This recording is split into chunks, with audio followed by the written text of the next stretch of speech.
In this tutorial, you will learn how to set up your own character and animate him in After Effects, even if you've never opened the program before.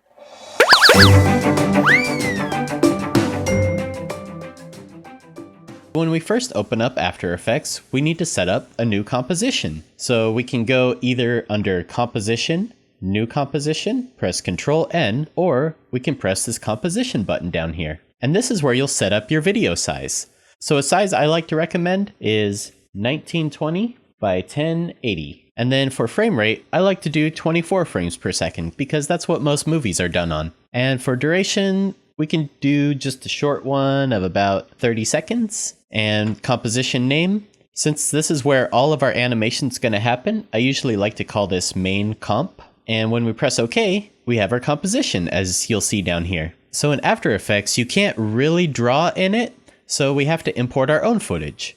And what I've done is I've made my own character. So you can do this in Photoshop or any other drawing program you like. But the important thing to remember is for every body part you want to move, you want it to be on its own separate layer. So I have a head, which I exported as a PNG. I have his body, same thing. I have an arm and a leg. And since the leg and the arm we're just going to duplicate, I only need one of those. But if your character had a different leg or a different arm, you'd want to do one for each layer. So back in After Effects, we're going to go to File, Import, Import File, and here we have the body parts I exported. So we'll just select all of these and press Import, and you'll see them appear in your project window here. So now we want to set up our stickman. So I can select all of these images and drag them down into main comp down here and let go with my mouse, and it'll drag all of them onto its own layer. So the way layers work is whatever's on the top is going to be in front. So we want his head to be on top. Oops. And when you double click, it'll go into this window. To get back to your composition, we just go over here. We move our head where we want it to be. We move our arm and our body. We have a leg. And then we need to have a left arm and a right arm. So I can call it F for front arm and then press Ctrl D to duplicate it and move it behind the body. Rename it and call it arm B for back, and same for the leg. And then we can also offset these a little bit and also change the color. So to change the color, we're going to select our leg back, go up to Effect, and there's all sorts of effects here. This is the fun part to play around in After Effects, is all these effects. But for now, we're just going to go to Color Correction and Hue and Saturation. So we're going to lighten it up a bit so you can differentiate the back one from the front one. And same for his arm back here. So we can copy this effect. In this window, we have our effects window and we have our project window where all of our files are. So we go under the effect window, we select the hue and saturation, press Ctrl C to copy that, go to our arm back, select the effects window and press Ctrl V to paste it. And if we move our arm, you'll see it's copied that same color. Pretty cool. A neat thing in After Effects is you can copy and paste a lot of things like keyframes or effects like that. Makes it super easy. But now we need to set it up so his body parts rotate properly. So if I were to press R to access the rotation of his leg front and drag this number around, you can see it rotates from the center, which is not what we want. We want it to rotate from where his hips are. So we go up here and it's right next to this camera icon. We have these 4 arrows and a dotted box sort of thing, and we select that tool and we can drag this anchor point up to where we want the thing to rotate. And now if I rotate his leg, it rotates where it needs to be. So he can do like a sweet kick or something. And we need to do the same thing for his leg back and also his arms and his head, which will pivot around his neck. And his body, we want to center around his center of gravity, like so. So now we need to parent all these things to the body. Because right now, when I select P for position and I move these numbers around, you'll see the body moves, but the body parts don't move with it. So we need to parent all these things to the body. And the way we do that is super easy. We just select all of these, and I'm using the Control button to select multiple layers. Go to the Parent drop-down and select the stick body. And you'll see all these things parent to the stick body. So now if I move the body, all his body parts move with it. And same with rotation. So that way your character stays all in one place. Pretty cool. So now another thing that's really cool is we can take an arm, and if we use this thumbtack tool, this is our puppet tool. So if I place 3 pins, one for his shoulder, one for his elbow, and one for his hand, I can move his arm like this. And this is cool because I can pose it doing different poses and stuff. And you can even animate it. So if I have the pose right here, and then I go down to 5 seconds and I move it, you'll see down here, it creates a little keyframe. So now when I drag, it's animated. So this is useful for giving his arms different poses, and we want to do the same thing for his legs. So we'll add those 3 pins, one for the hips, one for the knee, and one for his foot, like so.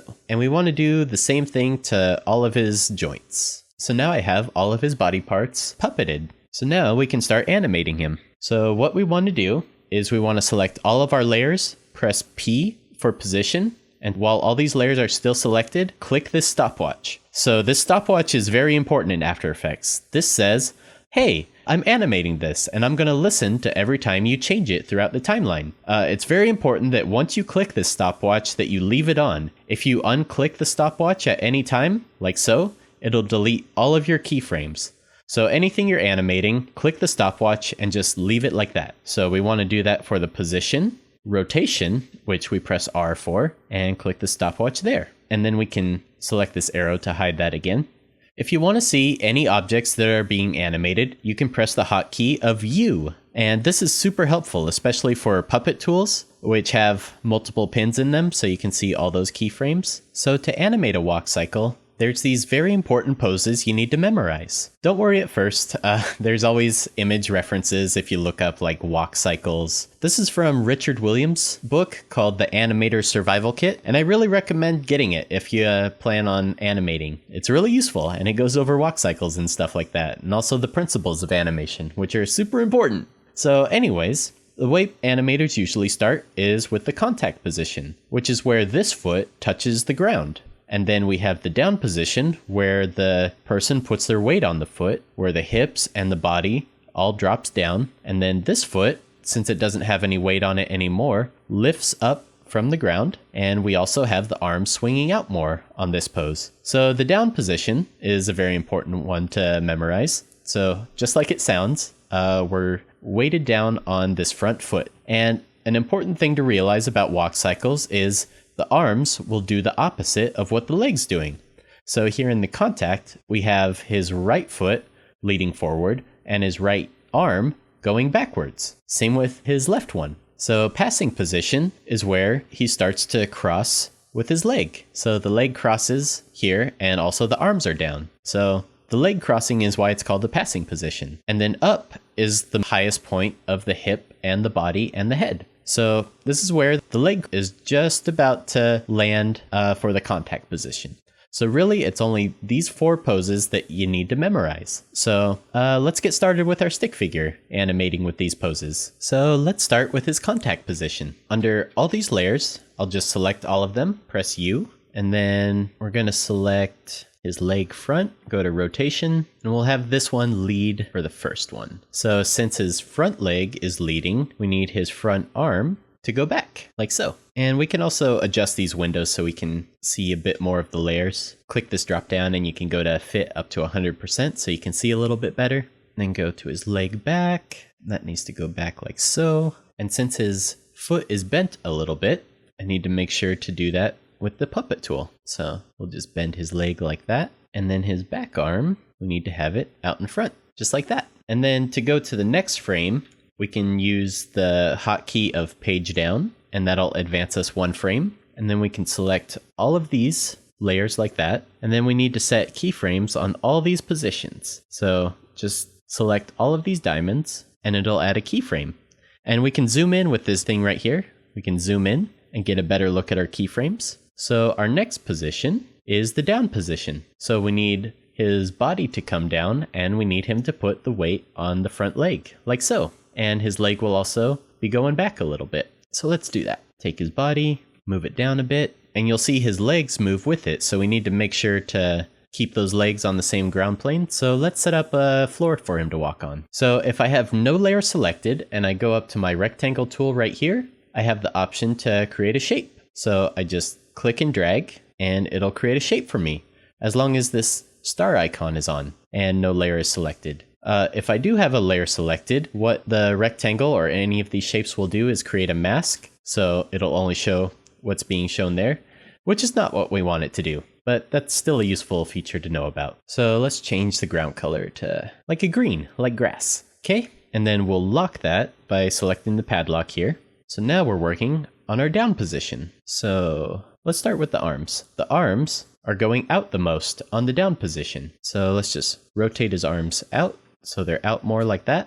Same with this one, rotate it out like so. And then for the leg, we want it to rotate back a little bit, but then also we want to select these puppet tool pins, and you select it by having the puppet pin tool on, this little thumbtack right here, and moving these pins around. So there's our down position for that leg. And for this leg, we need it to rotate forward a bit. And then since the weight's not on it anymore, we need to make sure it's up and starting to move. Okay, so there's our down position. So next is our passing position. So we can copy all of these keyframes on each layer, selecting the keys, going Control C, going to our third frame here, and pressing Control V to paste it. So on each one of these layers, I want to copy the first frame and paste it over here. So first I deselect the layer, then I select the keys, press Control C to copy and Control V to paste, and on the body, and here, and here.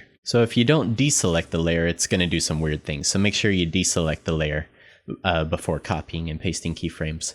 So now you'll see that our third frame and our first frame are identical because we copied all our keyframes. So this is his passing position. So his body should start to be going up a bit. You can see it's just a little bit higher than the contact. So let's move his body just a little bit higher, like so. And then since his front leg is going back, on this one, we want the front leg to be on the ground and his back leg is in the air, passing it. So we'll go to his front leg, rotate it so it's straight on like so, and move it up a bit like that so it's on the ground. And then his back leg is rotated so it's passing. And we want to take our puppet tool and move it so it's off the ground like so. And then the arms are going to be straight down on the passing position. So we take his arm, rotate it down, take this arm and rotate it down like so. And there's our passing position. So now we need his up position. So again, we're going through all these diamonds and just adding keyframes so that everything has a keyframe. And then we need to move his body up because this is the most up position he's going to be in. And then his front leg, we need to rotate back, move it back down, and then adjust the puppet tool. So it needs to be straighter here, maybe even a little bit hyperextended. And for this back leg, we want it to rotate out and then adjust the puppet tool so it's right before the next contact position. So here is where the arms will start to swing the other way. So since his back leg is forward, we want his back arm to be backwards, and then his front arm to be forwards, like so. So there we have our up position. So good news, our walk cycle's half done. That's one step, and then we need to do the same thing, but do it for the other side. Same as before, where we were copying keyframes. We can select all of these keyframes and paste them. And this will give us another cycle of our walk, but we'll still need to adjust the arms and the legs so that they've swapped positions. So again, make sure you're deselecting the layer before you copy and paste keyframes. So copy and paste. And now we need to swap each one of these positions around. So this back leg needs to go forward, adjust the puppet so that it matches up a little bit better. And then this front leg needs to go backwards and then adjust its puppet position so that it was matching what the back leg was doing before. And then change the position of the arms like so. Then we go to this position and do the same thing. So it's a little tedious, but this is the way to do a walk cycle. No one ever said animation was easy. And it's a good idea to flip through your animation like this just to make sure everything's looking right and all the motion looks correct. So that's our last position. And then it'll cycle back to this first frame. So now we have our walk cycle, but it only cycles once. And it also plays too fast. If I were to press 0 on the numpad, that makes a RAM preview, and you'll see it goes by super fast. So an easy way to adjust how fast your animation goes in After Effects is to move the playhead, which is this guy on the timeline, to the first frame, hold down your Alt key, and then with all the keyframes selected, drag it out like so, and it'll stretch your animation out. And you can also zoom out so you can see it a little better. So now it's a little too slow. So if we play it, you'll see it's moving in like slow motion. So we want to find the right spot for it. And then we want it to loop. So let's copy and paste this first pose like so. And if you hold shift, it'll snap to these keyframes. So that way you can adjust any of these positions if you ever need to. Because if I were in between one of these keyframes and I were to adjust it, you see it automatically creates a keyframe in between. That'll mess up my animation. So we don't want to do that. Okay, so we're going through and copying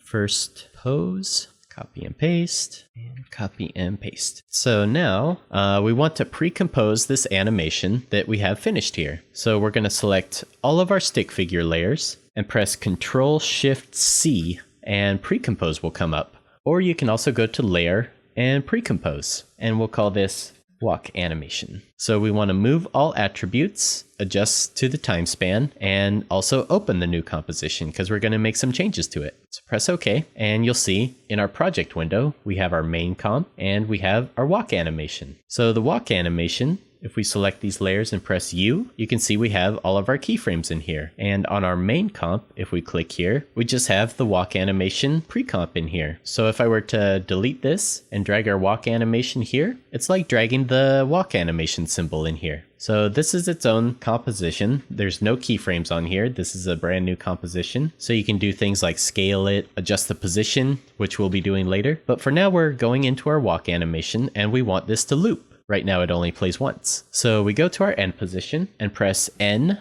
and then go to composition and trim comp to work area.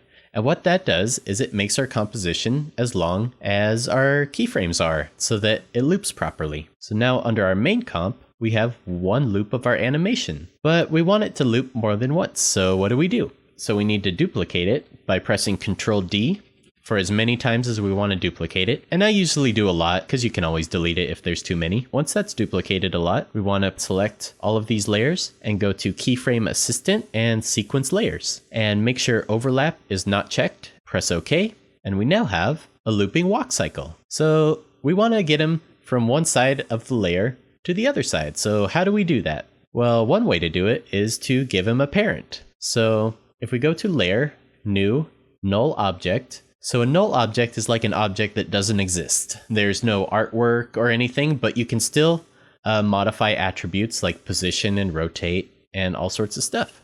So we're going to rename it and call it Mover, like so. And we're going to select all of our walk animations. And you can see down here, our walk animation goes past the timeline on this layer. So if we select all these layers and press delete, then we don't need them anymore. So we're going to select all of our walk animation. Again, go to parent and select mover. So now anything we do to our mover, like move it over here, will happen to each one of these pre-comps. So to animate him, you might have already guessed, we want to click the stopwatch on position for the mover, go to the end of our timeline, and you can either drag these numbers or you can also use your arrow tool and drag this box around to move it, and it'll set a keyframe as long as that stopwatch is on. So now our walk cycle walks from one position to the other. And obviously it's pretty slow, so he glides along, so we can adjust the timing by dragging these keyframes closer together, moving him so he goes off screen. And again, if I hold shift, I can get to this keyframe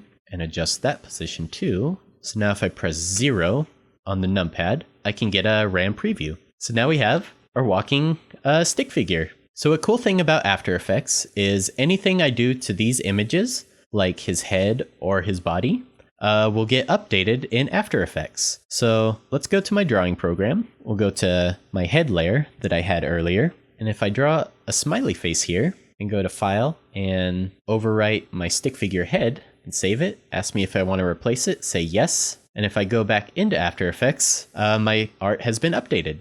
So you could take this idea and instead of drawing like a simple head, you could also draw like a really detailed head. And as long as you overwrite that head art that we had, it'll update. So you can take this stick figure and turn him into a more complex creature. Give him scales, give him a tail or something on his body. You could do all sorts of stuff and it'll automatically update in After Effects. So that's how you create a little animation and also a very simple character library. But Pretty powerful. So now that we have our animation, how do we export it as a video? Well, before I do that, I'm first going to do a background. So this checkerboard means that it's transparent. And if you don't see that, you can select this button here. And normally it'll show your composition background, which you can see under composition settings here. You can set your background color to be any color you want, or what you can do is go to Layer, New, and Solid. And we can call this BG for background, and we'll make it like a nice sky blue. Press OK, and then it adds our background. Then we move it to the bottom, so it'll be in the back. So now we have our little background. Let's export it as a video. So to export a video in After Effects, it'll export our composition that we have selected. So we want to export our main comp, so make sure that's open, and go to Composition, Add to Render Queue, or the hotkey for that, which I usually use, is Control M. So once we click that, our render queue will open down here, and you'll see main comp has been added to this render queue. So there's a couple different places we need to adjust settings for. This where it says best settings, if we click on that, usually I don't mess with this, but you'll have things like your frame rate, whether you want to export it as a smaller file size, but more often than not, I'll leave that first one alone. This next one's pretty important. This is where we're going to set what kind of file type we want to export. So just click lossless, and up here at the top, it says AVI. Here's how I usually export my videos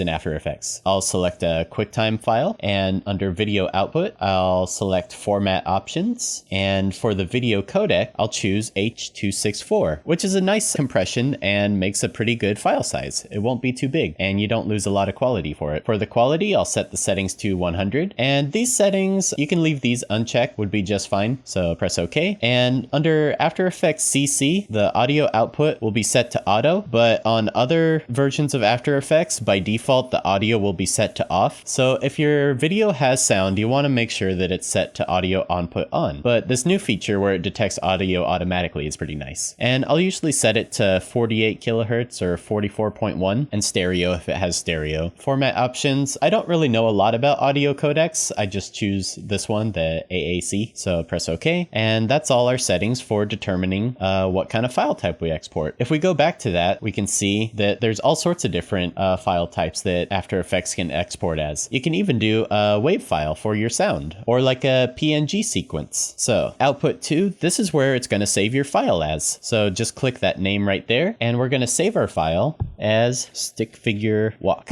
and press save. Okay, and now it's ready to render. So click the render button, and your video will export right where you saved it. You'll see a little preview go as it's going. And that sound means it's done. So now we have our QuickTime movie. So you can upload this to YouTube, email it out, do whatever you want with it. And that's how you create a quick little animation in After Effects. Let me know if you have any questions, and I hope this was helpful to you. And this After Effects file will be available for download in the video description below. If you thought this video was helpful to you, be sure to check out my other videos as well on animation. If you'd like to support me making more tutorial videos, check out my Patreon page below. Thank you so much, and have a great day. Bye-bye.